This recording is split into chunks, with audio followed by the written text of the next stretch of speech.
विचारधारा र हरियो समाजवाद 21औं शताब्दीको उत्तरार्धमा भन्ने पुस्तक नलेखिकन अलि मलाई छटपटी भयो त्यो बेलामा, किनभने अलिकति त्यसकारण बीपी कोइरालाका आलेखहरू, सीके प्रसाईका आलेखहरू, रामचन्द्र पौडेलका आलेखहरू, प्रदीप गिरीका आलेखहरू, डाक्टर रामशरण महतका आलेखहरू अनि नरहरि आचार्यज्यूका आलेखहरू त्यो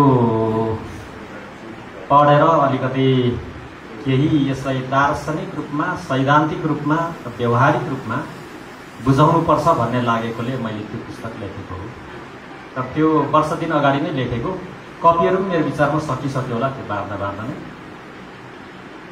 त्यहाँ चाहिँ त्यो चाहिँ लोकतन्त्रको एउटा पाठ्यक्रम हो जस्तो लाग्छ मलाई। अघि कुमार सरले पनि भन्नुभएको थियो सबैले पढे हुन्छ भनेर, त्यसमाथि गुरुदाईले अथवा विशद व्यक्त गरिदिनु हो।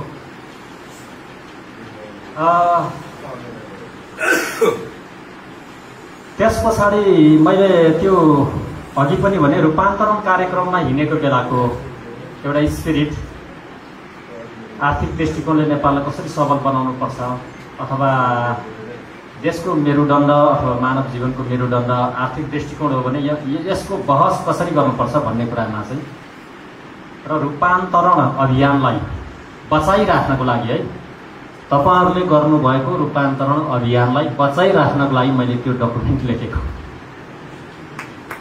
मलाई लाग्छ तपाईहरुको आइडेन्टिटी चाहिँ त्यो रूपान्तरण आन्दोलन हो है। तपाईहरुले रूपान्तरण छोड्नुभयो भने तपाई कांग्रेस बन्नु होला, मन्त्री बन्नु होला, संसद बन्नु होला, तर देश चाहिँ रूपान्तरित हुन्छ हुँदैन त्यो मलाई थाहा छैन। त्यो चाहिँ मैले खासमा त्यस कुराको लागि लेखेको। यो दुईटा पुस्तक अघिल्लै पुस्तक हो, यिनीहरू सकिसकेको अवस्था छ। पछिल्लो पुस्तक अब त्यो पिता पुर्खाको कथा भन्ने चाहिँ मेरो एउटा सम्पादन हो। पहिल्यैदेखि नै धेरै आलेखहरू आइरहेको थियो, त्यसलाई कम्पाइल गरौँ न भन्ने मलाई पहिलादेखि नै लागिरहेको थियो। अनि त्यसलाई कम्पाइल गरेर ल्याएको केही मैले समसामयिक केहीहरू थपथाप गरेको छु, त्यति गरेर बनाएको पुस्तक हो। तर बजारमा चाहिँ सबभन्दा धेरै मार्केट चाहिँ त्यसको छ। फेरि अचम्म लाग्छ मलाई त्यो पुस्तक चाहिँ यसो लुकाएर म चाहिँ अरू पुस्तक चाहिँ बिक्रियोस् भन्ने चाहन्छु। त्यहाँ गएको अहिले त्यो मात्रै बिक्री भएको छ हेर्नुहोस्। फेसबुकमा पनि त्यही मात्रै माग्छ, अनि फोन गरेर पनि त्यही बुक मात्रै माग्छ। अघि त्यहाँ यसो उमा गएको त्यही पिता पुर्खाको कथा मात्रै बिक्री भइरहेको रहेछ। त्यो चाहिँ खासमा मैले कम्पाइल गरेको। खासमा त्यहाँ आफ्ना केही कुराहरू थिए, उहाँहरूको पिता पुर्खाको दुःखहरू कस्ता थिए, समाज सेवा कस्ता थियो, साह्रो गाह्रो अप्ठ्यारो कस्ता थियो, सत्ताहरूसँगको लडाइँहरू कस्तो थियो भन्ने कुराहरूलाई यसो राखिदिउँ न त भनेर एउटा सम्पादन गरेको मात्रै हो। त्यो चाहिँ नयाँ पुस्तक हुनको लागि चाहिँ। अनि अर्को कृष्ण विक्रम नेम्बाङले हिँडेको क्रान्तिको बाटो भन्ने पुस्तक चाहिँ उहाँका तीनवटा पुस्तकहरूको संग्रह हो। 17 सालको क्रान्तिको सम्झना, बीपी आन्दोलन र 5 मा 46 सालको जनआन्दोलन। यस विषयमा शङ्कर तिवारीजीले अघि त्यति धेरै भनिसक्नु भएपछि मैले धेरै भन्नु पर्दैन। कृष्ण विक्रम नेम्बाङ चाहिँ एकजना क्रान्तिकारी, इमानदार र बौद्धिक व्यक्तित्व हुनुहुन्थ्यो। यति तीनटाको समष्टि चाहिँ उहाँमा थियो। त्यसकारण उहाँले पार्टी राजनीति छोड्नु भएपछि पछाडि केही पुस्तकहरू लेख्नुभयो। यो पार्टी राजनीति छोड्नु भएपछि 59 सालमा पार्टी ब्रेकअप भएपछि राजनीति छोडेर उहाँले यो तीनटा पुस्तकहरू लेख्नु भएको थियो। लगायत अरू पनि लेख्नु भएको छ। लिम्बुवान इतिहास पनि लेख्नु भएको छ, लिम्बू इतिहास पनि लेख्नु भएको छ, अनि इतिहास पहिचान नामक पुस्तकहरू पनि लेख्नु भएको छ।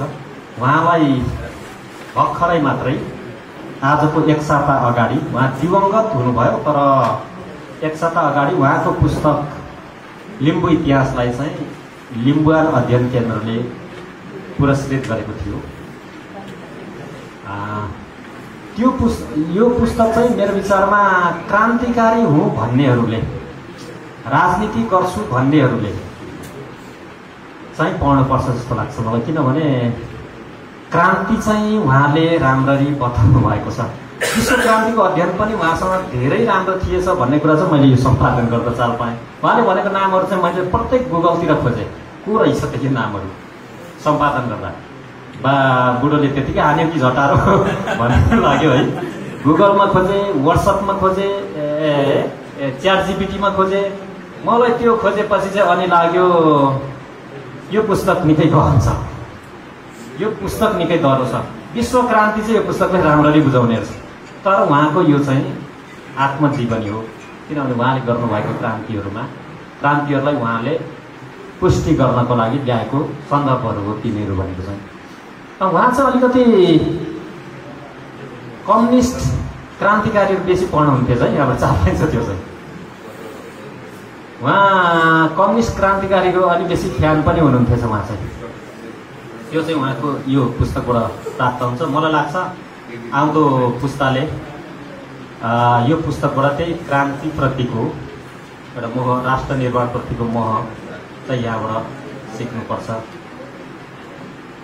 भन्ने मलाई लाग्छ। किनभने राष्ट्रको लागि त क्रान्ति जरुरी नै हुन्छ होइन। क्रान्ति भनेको अहिले भीष्म दाइले भन्नुभएको जस्तो अब त्यसलाई बौद्धिक क्रान्ति पनि भनौँ होइन, त्यसलाई बौद्धिकताका साथ गर्नुपर्ने क्रान्तिहरू पनि त्यो जरुरी छ। त्यता पनि यसलाई लान सकिन्छ।